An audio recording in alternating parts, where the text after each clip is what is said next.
Hi friends, it's Amy. Welcome to my bookish life. Today I want to talk about the books that I've read between January 27th and January 31st. So let's get to it.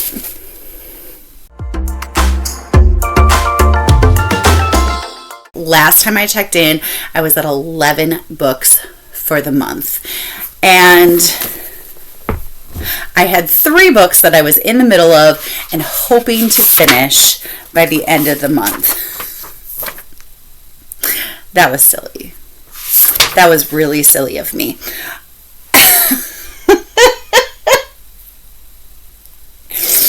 I did finish one of them. And then I finished a completely different book that I actually forgot to talk about last week. So let's talk about what I finished. I finished The Librarian of Auschwitz. And I love how powerful this book is. It is absolutely stunning in how it tells the story of a young girl in Auschwitz who is charged with taking care of all the books, there's 8 of them, that are available to the prisoners at Auschwitz. And they're not supposed to have any books available to them. So obviously she has to hide them. She has to make sure they're taken care of. She has to fix them when they are so loved that they're falling apart. And it's just a beautiful story of survival and perseverance, and I really loved it. And I love that I knew what was coming because of the graphic novel. I loved how the graphic novel set me up for the original source material. So it made me like the graphic novel even more.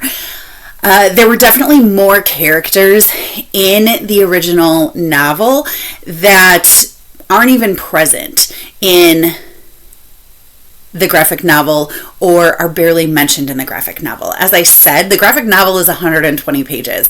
The original source novel is 450.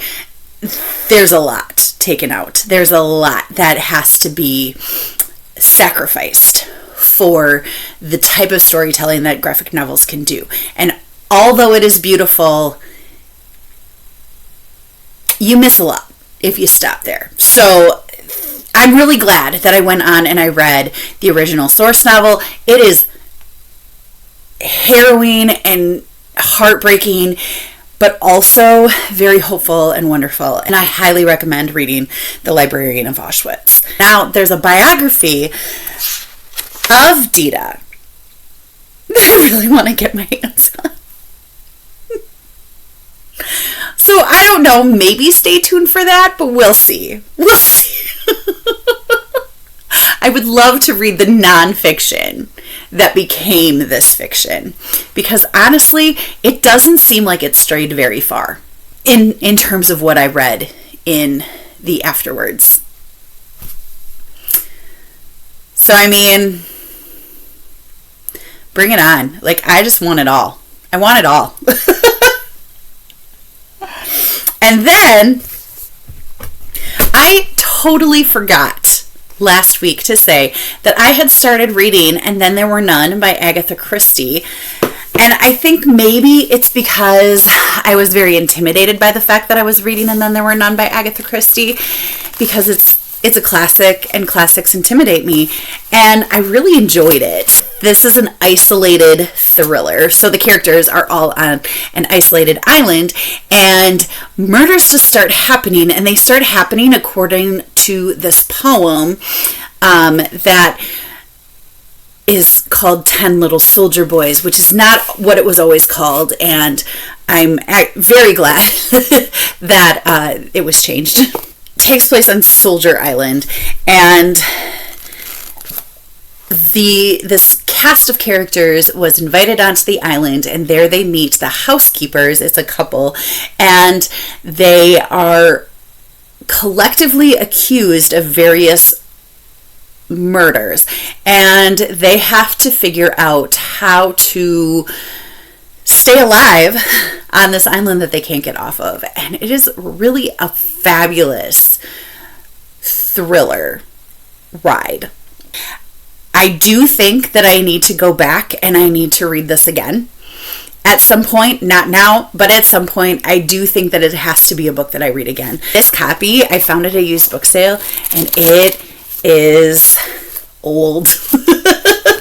I listened to it on Everand. After I listened to a section, I went back and I looked at the book and checked my comprehension the whole time. So it was really good, and I finished it on the 31st. So I did finish those two books. I am still planning on finishing Marshmallow S'more Murder by Leslie Langtry, and the book that I'm buddy reading with Jane, There's No Coming Back from This by Anne Garvin. I'm really enjoying both of those books. I just didn't finish them. And I wasn't willing to rush through them when I was getting into this one. So it just, my mind went with, and then there were none. So what did my January look like? Let's wrap it up. As I said, I read 13 books. I read a total of 3,664 pages. 8 of them were for an adult audience, 2 for a young adult audience, and 3 of them were middle grade, which is a little low for me. I don't like that. In terms of what format I read in, 7 I read in a physical format, 4 I read in a digital format, and 9 I read in an audio format. Obviously, some of the books I read in more than one format because I was tandem reading. My ratings ranged from 3.5 stars to 5 stars, with an average rating of 4.04 stars per book. Per day, I read an average of 118 pages, and per book, I read a length of 281 pages. So pretty short books, but fine. I read 2 contemporary, 3 fantasy, 3 thrillers/mysteries, 3 historical fiction, 1 rom-com, and 1 nonfiction. And my favorite book was 100 Years of Lenny and Margot. Back when I was doing wrap-ups more regularly, before I stopped because it was really daunting, one of the things that I did was superlative questions. And I really loved that part. It was my favorite part of doing wrap-ups. And I really wanted a way to bring that back. I thought when I was doing my final wrap-up for the month, I could do some superlatives. So here's my question. You're going to hear the kinds of questions that I ask for my superlatives, and I would love some more superlatives that I can put into this cup so that I have more options. Just because, it's fun, okay? All right, so, and this is one of my books and treasures. Mugs, the book is always better. All right, so this is Saddest.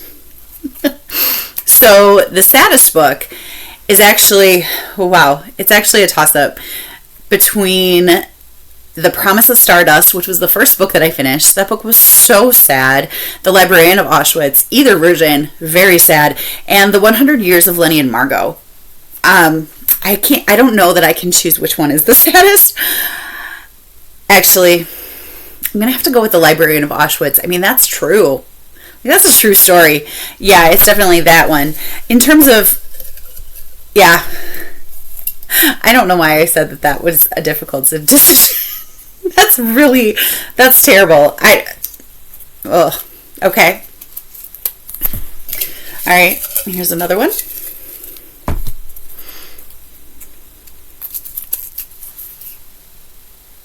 Nope. Spiciest. Definitely the spiciest was Witch Please. It's really the only open door romance that I read. I really enjoyed it, but it was the spiciest. It's so spicy.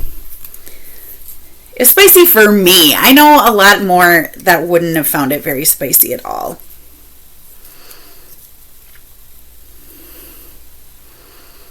Yeah, that definitely, that's it. Okay. Best setting.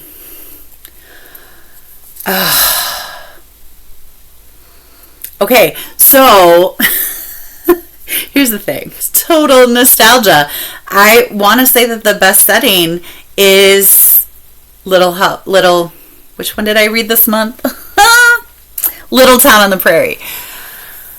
I mean, it just brought me back to the show, Little House on the Prairie. It's not even the same location as the show, but it everything about it just screamed favorite things from my childhood. And I have to say that the best setting was Little Town on the Prairie. Yep. That's it. Yeah.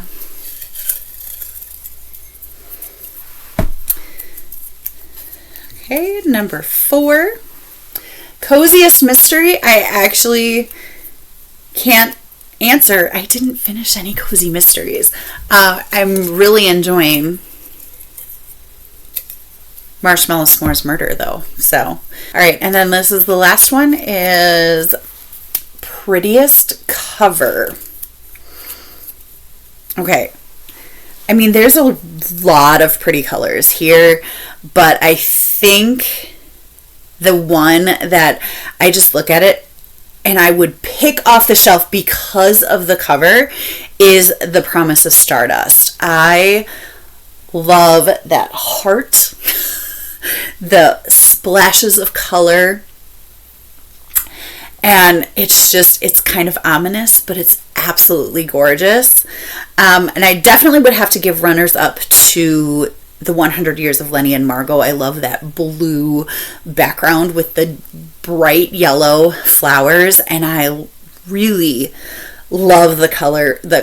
I really love the cover of The Librarian of Auschwitz. That stack of books, front and center, just kind of spitting in the face of the people that are trying to stop them from reading. Definite honorable mention, but I think the one that I would pull off the shelf because of the cover is The Promise of Stardust. It was the first thing that jumped out at me when I opened it at the gift exchange, and it's absolutely gorgeous. So there you have it. That was really fun. That's all I have for you for today. I would love to hear what you think of any of these books down in the comments. I love chatting with you down there. Commenting, liking, and subscribing really help my channel grow, and I'm so appreciative of that. I hope you're finding something wonderful to read, and until next time, happy reading. Bye!